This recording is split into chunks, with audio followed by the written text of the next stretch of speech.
আসসালামু আলাইকুম প্রিয় বন্ধুরা, চলে আসলাম দেখুন তো কি নতুন একটা ব্লগ নিয়ে। তো আজকে দেখুন এটা হলো উপটান, এটা আমি মাখবো। 1 2 3। এই যে গাইস দেখছেন, উপটান মেখে চলে আসছি আমি। এখন সাজুগুজু করবো, এটা ধুয়ে ফেলবো, প্রায় 15 মিনিট রাখবো। এটা রাখার পরে ধুয়ে মেকআপ করে নেব। এখন সাজুগুজু করবো একটু। ওকে, তো আমি সাজতে নিচ্ছি কিউট, ঠিক আছে? তো একটু কিউট নিব, গরিব মানুষ তো বেশি সাজাগুজো করি না তো আর কি। এইরকম একটু নিব, তারপরে আর কি নিয়ে যাই, চোখে একটু কি নেবো, আইলাইনার নেবো, একটু আইলাইনার নিয়ে নিই। আইলাইনার নিচ্ছি।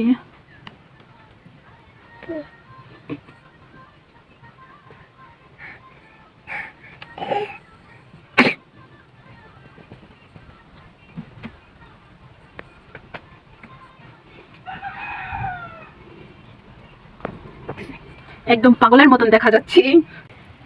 এখন চলুন আমরা যাই। তো আমরা বেরিয়ে পড়েছি, রওনা দিচ্ছি। তো ঘুরতে মানে হলো ঘুরতে যাচ্ছি না, যাচ্ছি হলো দাদা বাড়ি, দাওয়াত আছে সেখানেই যাচ্ছি।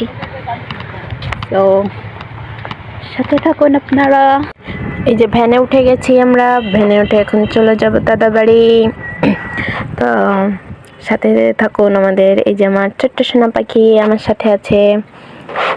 তো এই যে চলে আসছি, প্রায় বেশি দূরে না আমার দাদা বাড়ি, আমাদের বাড়ি থেকে মাত্র 20 মিনিট কি আধা ঘন্টা সময় লাগে যাইতে।